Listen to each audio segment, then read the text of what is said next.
कुछ कमियां पेशियां रही, कितने जगह पर हिंसक घटनाएं हुई। फिरोजपुर की कुछ बठिंडा मलोट जो काफ़ी संवेदनशील इलाके माने जा रहे थे, वहां पर आपस में उलझते हुए दिखाई दिए हैं राजनीतिक दलों के समर्थक। काफ़ी एक जगह पर गोली चलने की भी बात सामने आई है। संधू साहब, इसमें एक खास बात सामने आ रही है कि शहरों में तो मतदान बहुत कम फीसद दिखाई दिया, जबकि गांवों में लोग बहुत लंबी लंबी कतारों में, चाहे वो पुरुष हैं, चाहे महिलाएं हैं, या नवविवाहित जोड़े हैं, या बुजुर्ग हैं।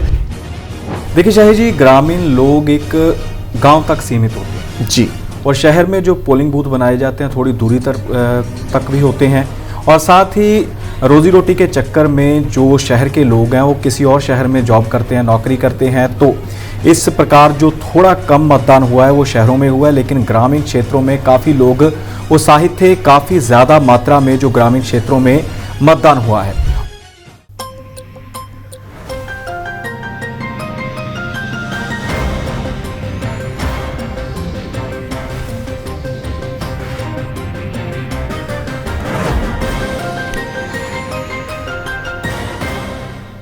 D5 चैनल हिंदी देख रहे सभी दर्शकों का मैं प्रदीप शाही खुलासा न्यूज़ का में सभी दर्शकों का स्वागत करता हूं। आज हमारे साथ सीनियर जर्नलिस्ट धर्मेंद्र संधू विशेष तौर से चर्चा करने में मौजूद रहेंगे। मैं धर्मेंद्र संधू का स्वागत करता हूं। संधू साहब, बहुत बहुत नमस्कार। धन्यवाद शाही जी। जी, सबसे पहले हम खबरों में बीते दिन पंजाब के चुनाव संपन्न हुए। अब इसका परिणाम 10 मार्च को आएगा। इसके बारे में चर्चा करेंगे कि कल क्या रहा, कितने फीसद मतदान हुआ और क्या कुछ कमियां पेशियां रही, कितने जगह पर हिंसक घटनाएं हुई, इसके ऊपर चर्चा करेंगे। जी संधू साहब। जी शाही जी, कल कुल मिलाकर जो चुनाव का काम था वो मुकम्मल हो चुका है। इसी के चलते 70% के करीब मतदान हुआ है पूरे पंजाब में। जी, और बात की जाए कुछ एक जगहों की जिन्हें छोड़कर सभी जगह शांति रही। कुछ फिरोजपुर की, कुछ बठिंडा मलोट जो काफ़ी संवेदनशील इलाके माने जा रहे थे, वहाँ पर आपस में उलझते हुए दिखाई दिए हैं राजनीतिक दलों के समर्थक।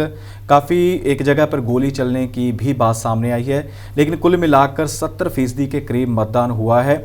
और साथ ही लोग काफ़ी उत्साहित थे। जितने भी चुनाव आयोग की ओर से प्रबंध किए गए थे उनसे लोग खुश नजर आए। खासकर महामारी को लेकर जितने भी प्रबंध किए गए थे, सैनिटाइजर का प्रबंध किया गया था, मास्क की व्यवस्था की गई थी, यहाँ तक कि ग्लव्स भी दिए जा रहे थे।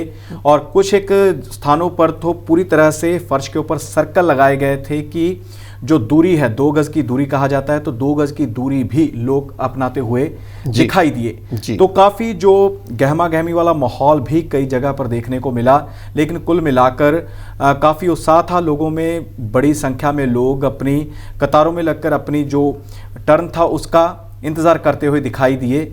और काफ़ी जो कुल मिलाकर शांतमयी ढंग से ये जो चुनाव थे विधानसभा 2022 के, वो संपूर्ण हो चुके हैं। जी संधू साहब, इसमें एक खास बात सामने आ रही है कि शहरों में तो मतदान बहुत कम फीसद दिखाई दिया, जबकि गांवों में लोग बहुत लंबी लंबी कतारों में, चाहे वो पुरुष हैं, चाहे महिलाएं हैं, या नवविवाहित जोड़े हैं, या बुजुर्ग हैं, या उसके अलावा विकलांग भी बहुत बड़ी संख्या में दिखाई दिए। तो इसको आप किस नज़र से देखते हैं?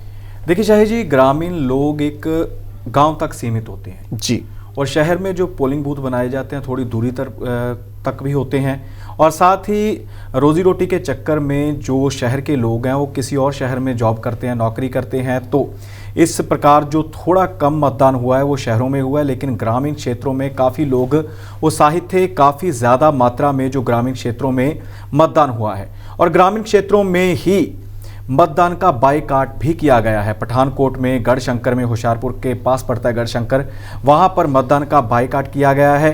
काफ़ी जो कुल मिलाकर माहौल था वो ठीक रहा। चुनाव आयोग के मुताबिक सही तरीके से उन्होंने पूरे चुनाव करवा लिए हैं। जी, दर्शकों को ये एक बात एक जरूरी बताने वाली है कि 2017 के मुकाबले में इस बार तकरीबन 9 से 10% मतदान कम भी दर्ज किया गया है। जी, अगली खबर की तरफ रुख करते हैं हिमाचल प्रदेश में। वहां पर कल्याण विभाग ने जो रोजगार करने वाले हैं, मजदूर लोग हैं, उनके बच्चों को भी PhD करवाने का फैसला किया है। क्या है ये पूरी खबर? देखिए शाही जी, भाजपा की सरकार है हिमाचल प्रदेश में और जयराम ठाकुर उसके मुख्यमंत्री हैं जी। और भाजपा अपनी नीतियों को पूरे देश में जो लागू करती हुई दिखाई दे रही है। मुख्य रूप से हिमाचल प्रदेश भवन एवं अन्य निर्माण कामगार तो मुख्य रूप से बात की जाए हिमाचल प्रदेश भवन एवं अन्य निर्माण कामगार कल्याण बोर्ड की जी, तो उनके जो उपाध्यक्ष हैं डॉक्टर राकेश शर्मा बबली जी, उन्होंने काफ़ी बड़े फैसले लिए हैं। जो रजिस्टर्ड कामगार हैं, जो रजिस्टर्ड मजदूर हैं, उनके लिए, उनके परिवारों के लिए काफ़ी अहम फैसले लिए गए हैं, जिसके चलते अगर किसी मजदूर का बच्चा पहली कक्षा से लेकर पीएचडी तक की पढ़ाई करना चाहता है तो उसको पूरा सहयोग दिया जाएगा। पीएचडी तक की पढ़ाई के लिए 1,20,000 का खर्चा कल्याण बोर्ड की ओर से दिया जाएगा जी। और साथ ही अगर उनके 2 बच्चे हैं तो 2 बच्चों की शादी का खर्चा शगन स्कीम बोल देते हैं जिसको, बिल्कुल, तो उसके लिए 51,000 रुपया दिया जाएगा पर बच्चे के हिसाब से जी। और साथ ही विकलांगता पेंशन की भी योजना है और बेटी के जन्म के ऊपर भी बच्ची के नाम के ऊपर ही 51,000 की एफडी करवा दी जाएगी। जो काफ़ी जो मजदूर हैं खासकर रजिस्टर्ड हैं, क्योंकि रजिस्टर्ड होना पड़ता है मजदूरों को, तो उनके लिए राहत भरी खबर है कि अगर वो अपना पूरी मेहनत से काम करते हैं, रजिस्टर्ड हैं और उनको अब अपने बच्चों की, अपने भविष्य की चिंता करने की ज़रूरत नहीं है। लेकिन इसमें एक शर्त है कि जो ऐलान ही ना रह जाए, इसको पूरी तरह से अमल में भी लाया जाए तभी बात बनेगी। नहीं तो कई बार होता है कि सरकारें सिर्फ ऐलान ही कर देती हैं। चुनाव आने वाले हिमाचल प्रदेश में हो सकता है कि ऐलान ही हो, किसी को यह पैकेज या राहत ना मिले। जी, वैसे कल्याणकारी योजना है, अच्छा लग रहा है और ये वहाँ के जनता के लिए एक शुभ संकेत भी माना जा रहा है। अगली खबर की तरफ रुख करते हैं, वह है राम रहीम डेरा सच्चा सौदा के प्रमुख के साथ जी। उनको कुछ दिन पहले फरलो दी गई थी, यानी कि पैरोल पर रिहा किया गया था। पटियाला के समाना शहर से संबंधित परमजीत सोहली ने हाई कोर्ट में याचिका दायर की थी कि उनको ये फरलो क्यों प्रदान की गई। आज उसकी सुनवाई है, आप क्या कहते हैं इस बारे में? देखिए शाह जी, सुनवाई तो अभी फिलहाल पता नहीं है कि कोर्ट क्या फैसला सुनाता है, लेकिन सुनवाई आज ज़रूर होगी। 7 फरवरी को डेरा जो मुखी थे राम रहीम, उनको बाहर निकाला गया था, गुरुग्राम में उनको भेजा गया था। सुनारिया जेल है रोहतक की, उसमें वह सजा याफ्ता हैं, तो इसी के चलते आज 15 दिन हो गए उनको बाहर आए हुए जी, बिल्कुल। और उनके ऊपर कई प्रकार की पाबंदियां भी लगाई गई हैं। लेकिन कहा जा रहा था कि सरकार ने उन्हें पेरोल इसलिए दी है, फरलो इसलिए दी है कि जो चुनाव है उनको प्रभावित किया जा सके। लेकिन अब चुनाव हो चुके हैं, सिर्फ उनके नतीजे आने बाकी हैं, तो इसलिए जो भी कोर्ट सुनवाई देगा उसका राजनीति के ऊपर कुछ भी असर पड़ने वाला नहीं है। और साथ ही कई प्रकार के जो लोगों के मन में शंके थे कि क्या कारण थे, तो उसका भी आज समाधान हो जाएगा। देखना होगा कि उनकी पैरोल खत्म होती है, जिस प्रकार से उनको 21 दिन दिए गए हैं वो पूर्ण करके ही अपनी जेल में वापसी करते हैं। जी, अगली खबर की तरफ रुख करते हैं संधू साहब, वो है पीजीआई से संबंधित। वहाँ पीजीआई में ओपीडी का समय वृद्धि कर दी गई है ताकि मरीजों को अधिक से अधिक डॉक्टर चेक कर सकें। ये कितने समय की वृद्धि हुई है, इसके बारे में प्रकाश डालें। देखिए शाही जी, पीजीआई की बात की जाए तो हिमाचल, हरियाणा, पंजाब के ज़्यादातर लोग पीजीआई को रुख करते हैं जी। जब वो निराश हो जाते हैं, कोई भी उनका पेशेंट है ज़्यादा गंभीर हो जाता है, तो उसको जो छोटे अस्पताल होते हैं, क्षेत्रीय अस्पताल होते हैं, सिविल अस्पताल होते हैं, तो वहाँ राहत नहीं मिलती, तो पीजीआई रेफ़र किया जाता है। पीजीआई एक उम्मीद की किरण है बिल्कुल पेशेंट के लिए। उसमें ओपीडी का समय था, पहले 1 घंटे का था, लेकिन अब ओपीडी का समय 2 घंटे का कर दिया गया है। पहले 8 से 9 बजे तक ओपीडी होती थी, अब ओपीडी कर दी गई है 8 से 10, जिसके चलते काफ़ी जो मरीज़ हैं वो अपना चेकअप करवा सकते हैं। रोज़ाना 6,000 के करीब जो मरीज़ हैं वो अपना इलाज करवाने के लिए पहुंच रहे हैं। बिल्कुल। और राहत दी गई है लोगों को, लोग दूर से पहुंचते हैं, एक तो उनको समय ज़्यादा लगता है, तो इसके चलते अगर समय बढ़ाया गया है तो मरीजों को उसका फ़ायदा ही होगा। जी बिल्कुल। अगली खबर हरियाणा से है। हरियाणा की बात करें या समूचे उत्तर भारत की बात करें तो बिजली की समस्या सभी लोगों के सामने है, परंतु हरियाणा सरकार ने सोलर ऊर्जा से संबंधित पंप लगाने का फैसला किया है और इस पर विशेष तौर से किसानों को एक भारी सब्सिडी भी देने की योजना बनाई गई। क्या है ये योजना?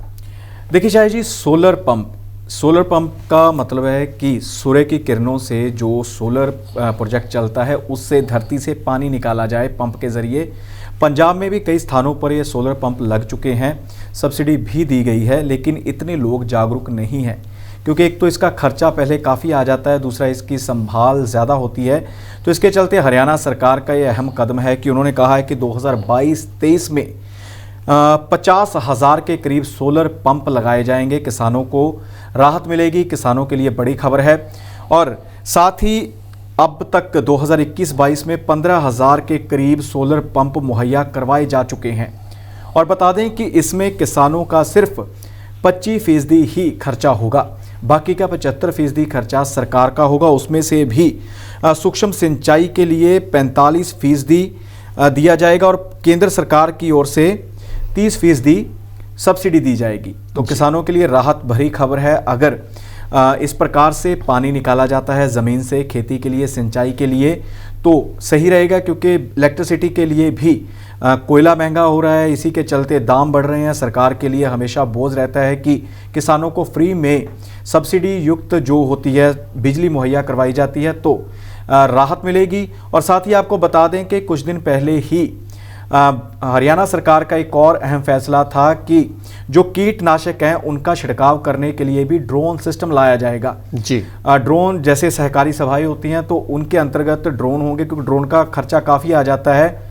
जो सामान्य किसान है, जो बड़ा किसान भी है, वो भी अपना ड्रोन नहीं खरीद सकता। सही। तो इसलिए सब्सिडी के ऊपर ही वो ड्रोन भी होंगे। एक गाँव में शायद एक ड्रोन मुहैया करवाया जाए, जिससे 5 से 7 घंटे लगते थे कीटनाशक का छिड़काव करने के लिए, तो मात्र 15-20 मिनट में ही पूरे खेत में छिड़काव हो जाया करेगा। हरियाणा सरकार किसानों के लिए काफ़ी अहम फैसले लेती हुई दिखाई दे रही है। जी बिल्कुल सही है संधू साहब। अभी आपने जिक्र किया कि कोयले के दाम बढ़ रहे हैं, कुछ कोयले से संबंधित ही एक और खबर हमारे पास हिमाचल प्रदेश से भी सामने आई है।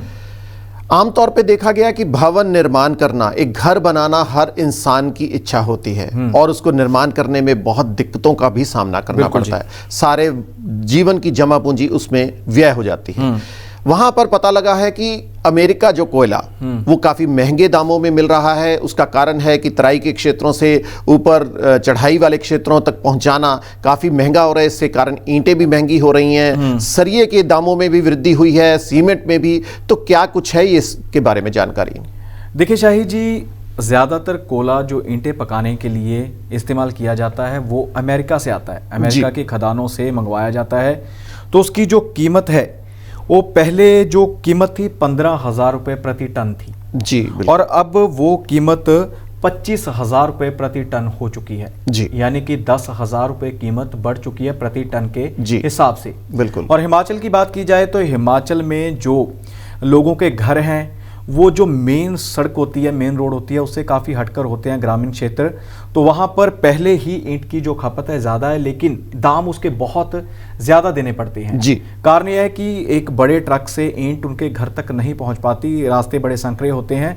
तो इसलिए एक जगह पर पहले उसको उतारा जाता है, उसके बाद वहाँ पर जो खच्चर होते हैं या फिर जो गधे वगैरह होते हैं उनका इस्तेमाल किया जाता है कि ऊपर तक ईंटें पहुंचाई जाएं। और वो एक चक्कर में कम से कम 15, 20 या 50 के करीब ईंट ही ले जा सकते हैं। उसका खर्चा वहां के लोगों के ऊपर अलग से पड़ता है, मजदूरों का अलग पड़ता है, खच्चर वालों का अलग पड़ता है।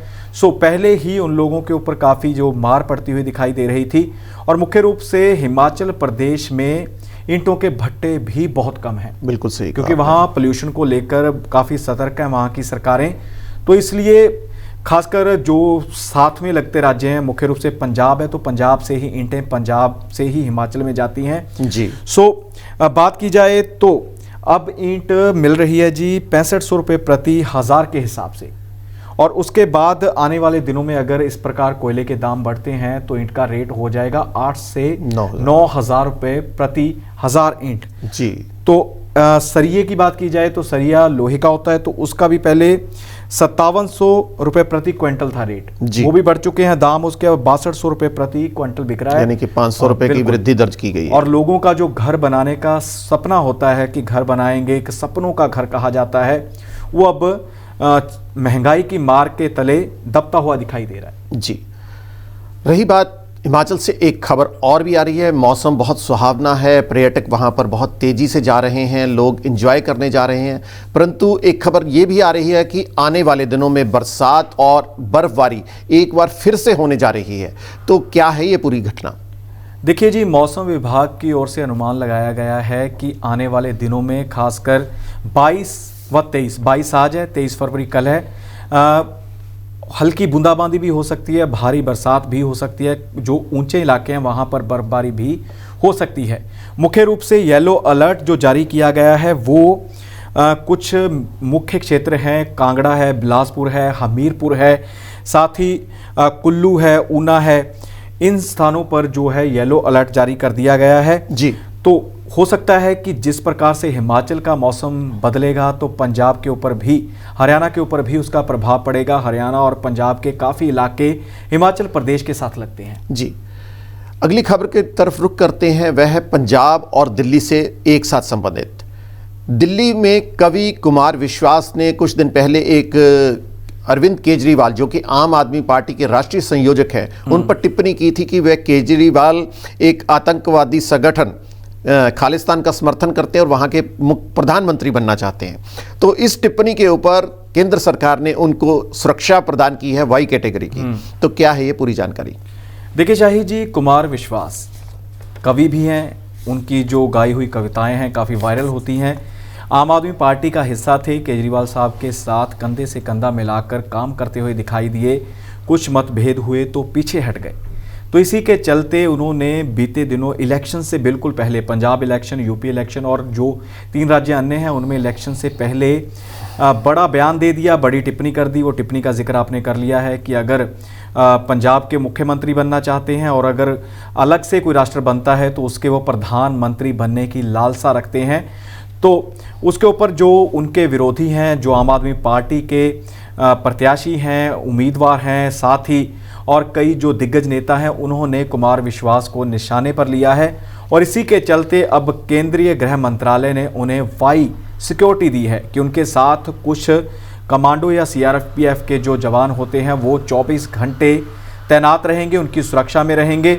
देखना होगा कि वो इस टिप्पणी के ऊपर आगे क्या बयान देते हैं, या फिर जो आम आदमी पार्टी अब इलेक्शन से फ्री हो चुकी है, इलेक्शन हो चुके हैं पंजाब में, तो उसके ऊपर क्या प्रतिक्रम देती है, क्या प्रतिक्रिया देती है, आने वाला समय बताएगा। जी, ये था हमारा खुलासा न्यूज़ का प्रोग्राम का खास एपिसोड। इस तरह के एपिसोड आपसे निरंतर पेश करते रहेंगे। अगले एपिसोड में फिर मुलाकात करेंगे इसी तरह से राजनीतिक, धार्मिक व अन्य मुद्दों पर। अब मुझे इजाज़त दीजिए और मैं धर्मेंद्र संधू का स्टूडियो में आने पर बहुत बहुत आभार व्यक्त करता हूँ। जी, धन्यवाद शाही जी। D5 चैनल हिंदी के खुलासा न्यूज़ का प्रोग्राम देखना मत भूलिएगा। चैनल को सब्सक्राइब करिए ताकि अधिक से अधिक हमारी जानकारी आप तक पहुंच सके। धन्यवाद।